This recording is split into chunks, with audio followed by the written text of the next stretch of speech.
going to talk about challenges in dialysis access.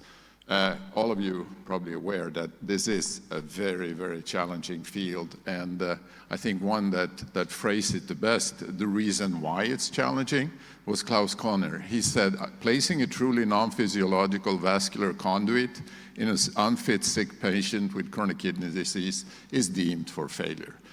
This is what I tell my patients. I tell them once they've had their first surgery done, he or she will say, well, hope not to see you again.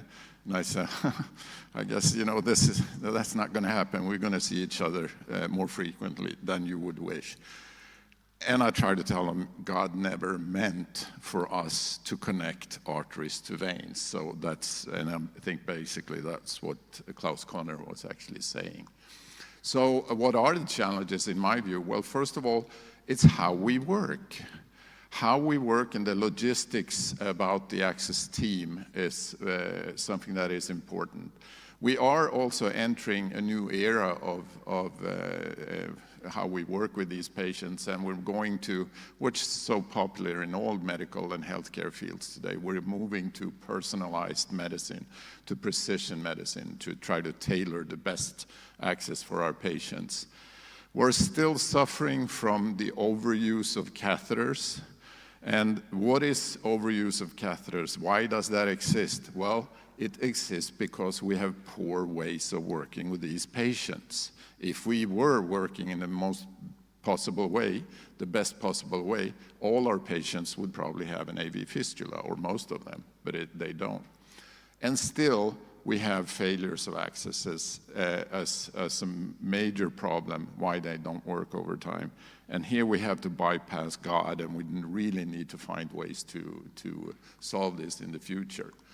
So what about the access team? Well, this is a team that should be interdisciplinary. It should contain the dialysis staff, the nurses, the nephrologists, the access surgeons, and I call it an access surgeon, not necessarily a vascular surgeon, because there's a lot of different specialties that deal with these kind of patients. And an access surgeon is a surgeon skilled and dedicated to the work with these patients.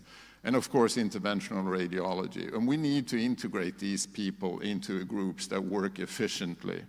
And when they do that, they have to develop effective workflows for selecting the right, first of all, not necessarily the right vascular access, they also need to first make a choice on kidney replacement therapy. Is this patient going to have PD, hemodialysis, or even go to transplantation? And as you see, this is the development in Sweden over time with kidney replacement therapy. Transplantation is number one, hemodialysis is number two, and PD is far too low, in my opinion. This should be used much, much more. And the problem is that so many of those involved in this do not have the skills or the possibilities to do both procedures, both the PD that may in some centers be done by the gastrointestinal surgeons, whereas the vascular access is done by the vascular surgeons. This should all be in the hands of an access surgeon, in my opinion. And this group of people then deal with the creation of the vascular access, the maintenance of the access, and also have the quality registries up at hand so that you constantly monitor the efficacy of this team and try to intervene when things start to go bad. And as an example, one can see how a team like this could work. If you use a conventional way of healthcare, which is sending referrals back and forth, you will have a certain time before the decision to start dialysis ends up in a functional access. Now that can be compressed if you start to use team meetings, you don't depend on referrals, you make a lot of decisions at one particular meeting so that you minimize the time between the decision and the functional access. What happens in between here is that the patient may go from a stable decline in kidney function to a rapid and sudden decline in kidney function when they will need their dialysis access. And this is why, if this is dysfunctional, these patients will instead get a catheter because the vascular access is not mature enough at time. So that's what they need to work with. And especially since this is a vascular surgery meeting, what does the access surgeon, what's the role of the access surgeon? Well, it needs to be in control of course, vascular access, but also PD, interventional radiology, and maybe also some ultrasound skills is important. And the reason why I think and why I emphasize this is that when we saw and adopted the first international guidelines on hemodialysis access, when we adopted the KDOQI from 2004 in Sweden, we started to look at the possibilities of doing more AV fistulas, because that was the message in the the first KDOQI access guidelines. We needed to move away from grafts to fistulas. In Sweden at the time, we were doing like 10 to 15% grafts. In the US, they had like 75% grafts. That's why they had that message in the guidelines.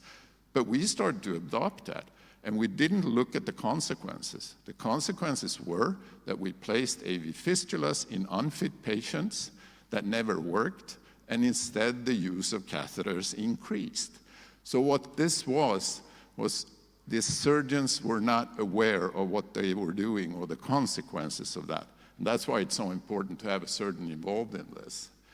I think one of the ways to look at this is to have a registry. We have one in Sweden called DIAD, Dialysis Access Database, that is now under the renal registry. It was invented by Gunilla Welander, a nephrologist.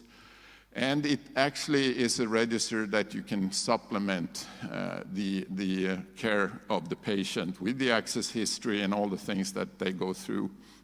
For all patients, the nurses will receive a protocol of what's been done when you place the access or revise the access, and then is that registered. So these are all the units in Sweden that participate in the registry. It's 100% coverage. And you can get data out like this to tell us how much catheters do we use, how much fistulas and graft are we using, and you can look at the quality. This is a very important step to start to improve access in either a region or a country. What is next important is what we're moving into now, and I think this is a challenging thing because it makes the choices much more complicated. We're moving away from the standardized algorithms and are replacing them with more tailored decisions on what to use. So this would be the old one that was, I think, represented in the 2018 ESVS guidelines, but now we're moving much more into the new perspective of trying to tailor the best access to your patient. So for example, in young patients, they probably should start in PD and then wait for the possibility of getting a living donor transplantation, and then maybe go to a fistula. Whereas a patient with an older patient may start in a fistula, a graft, or a catheter. And then when we come to the more terminal patients, starting with a catheter is not forbidden, or you start an early cannulation graft. And the reason why this perspective is so important is that the dialysis population has changed over time. And now we have a much more older population, we have more diabetes, we have poorer vessels, more cardiovascular disease. We've also seen that the fistulas are not in this population as superior to grafts as they used to be. And we also have seen that catheters are not as mortal as they used to be. So this is a change that we can see. The catheter overuse still remains as a large problem, and we've seen, this is the old data from the DOPS that's about 20 years old, how we in Sweden were very poor at using catheters as compared to other access opportunities.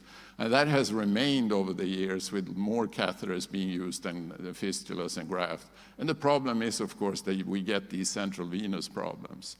Now, there are solutions to this, and one of the things that I like to promote and try to do is using the early cannulation graft as an alternative to putting a catheter. So this is our algorithm at the hospital. If we have a need for an urgent dialysis access, the first question is, can we place a PD? Because that one you can start to use the next day. If that doesn't work, we always consider an early cannulation graft. And if that doesn't work, it's going to be a catheter. The problem people have with the early cannulation graft is that they fear that they somehow make the use or the placement of a fistula later on a problem. It's not necessarily a case. This case, for example, is a patient who had perfect good cephalic vein for a distal radiocephalic fistula on both arms. So there was no poor arm to use for this patient who suddenly needed an access.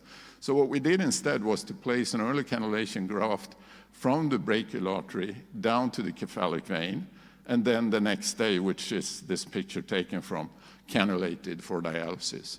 What it does, it preserves the vein, it actually matures the vein, and if you need, you can always make a distal radiocephalic fistula, which we did in this patient after 1.5 years when the graft had to be removed, and then transform it into distal radiocephalic fistula. As an answer to your question, can you do loop graft with this? Yes, you can. An AV access failure, as I told you, that remains a major problem. We've seen in data, for example, in this meta-analysis, that the maturation of AV fistulas is still a problem. And it's even worse now than it was 20 years ago. So when we are looking at the data and comparing grafts to fistulas, it's not the grafts that is the problem. It's actually that our fistulas don't work as good and don't mature as good now as they used to. And this is evidence for that in this meta-analysis. We still have this development of stenosis. There's no preventive therapy. There are numerous ways to try to tackle this problem. For example, using a different anastomotic technique. This is the piggyback technique that has been developed. I don't know whether it works, but it works in the hands of the one that invented it.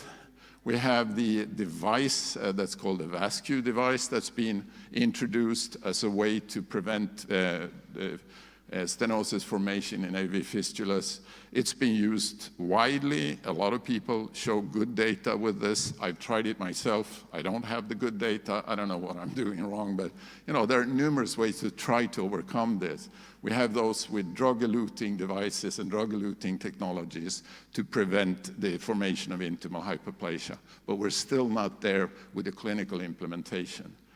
Thrombosis still remains a problem, and I think this paper from Dr. Kitrou in Greece actually tells us a little bit how this has evolved. And I think the take-home message when it comes to declotting is that the declotting itself, how you do it, doesn't matter. You can use pharmacology, you can use mechanical declotting, or you can use surgical declotting.